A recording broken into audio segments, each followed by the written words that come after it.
In the small village of Abakpa, nestled in the heart of Africa, there lived a beautiful chubby lady named Ola. Her beauty was undeniable, but her love for money was even more striking. Ola had a peculiar way of judging people, and her criterion was simple: wealth.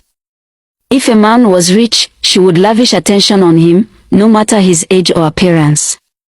However, if a man was poor, she would frown and insult him, warning him to stay away from her. The villagers would often whisper about Ola's behavior, shaking their heads in dismay. The poor men in the village would try to approach her, but she would scoff at them, telling them they were beneath her. She loved the rich men, with their flashy cars and fat wallets. Ola would follow them around, taking gifts from them and meeting them in secret.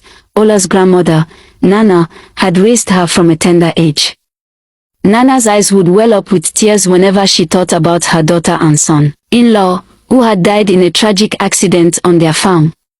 A big palm tree had fallen on them, leaving Ola without parents. Nana had taken on the responsibility of caring for her granddaughter, but Ola never listened to her wise words.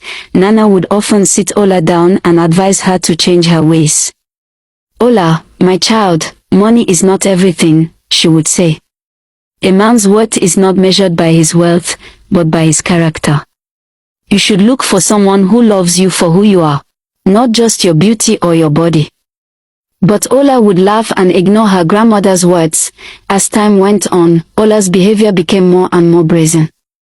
She would sneak around the village, meeting her rich lovers in bushes, huts, and questionable places.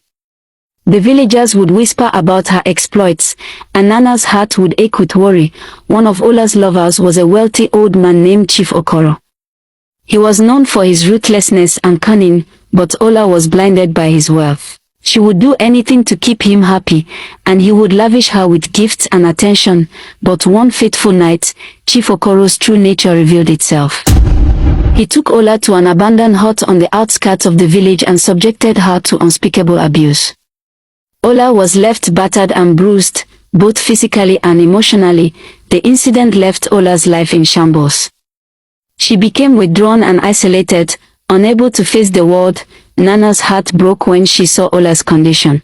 She had warned her granddaughter about the dangers of her lifestyle, but Ola had refused to listen.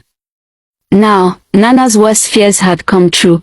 As Ola struggled to come to terms with what had happened, but with Nana's support and care, Ola slowly began to heal. Nana thought Ola had learned a lesson from her past experiences. She believed that the abuse she suffered at the hands of Chief Okoro would be a wake-up call for her granddaughter. But as Ola's physical injuries healed, Nana began to notice that her behavior hadn't changed. Ola continued to follow rich men, young and old, sick and healthy, as long as they had money to offer her. Nana's heart sank as she realized that Ola hadn't learned from her past mistakes. She tried to talk to Ola, to reason with her, but Ola just shrugged her off. "I'm fine, Nana," Ola would say. "I can take care of myself." But Nana knew that Ola wasn't fine.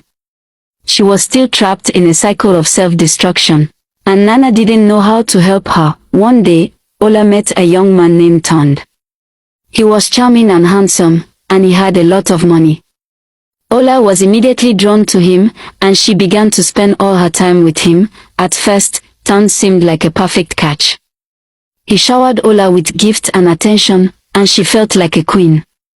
But as time went on, Ola began to notice that Tond was very possessive and controlling. Nana tried to warn Ola, but she wouldn't listen. Ola was too caught up in the attention and affection Tond was showing her. She didn't see the warning signs, and she didn't realize that she was in danger. As the days went by, Ola's relationship with Tond became more and more toxic. He would belittle her and control her every move. Tond was a bad partner. He shouted at Ola and even hit her in public, but Ola stayed with him because of the money and gifts he gave her. She put up with the abuse.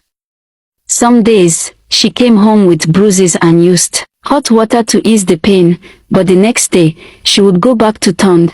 Tond came from another town to work on the government secondary school project in Ola's community. He lied to Ola, saying he was single, but he was actually married. One day, Ton's wife, Laura, visited him unexpectedly. Ton was shocked but pretended to be happy and welcomed her with a smile. Inside, he was worried. He quickly texted Ola, telling her he wasn't around and she shouldn't visit him. He promised to call her when he returned. The next morning, Ton left for the construction site and told Laura to stay indoors. She agreed, but as soon as he left, she grabbed the raffia basket and went out. She asked the neighbors for directions to the market, saying she wanted to surprise her husband with a nice meal.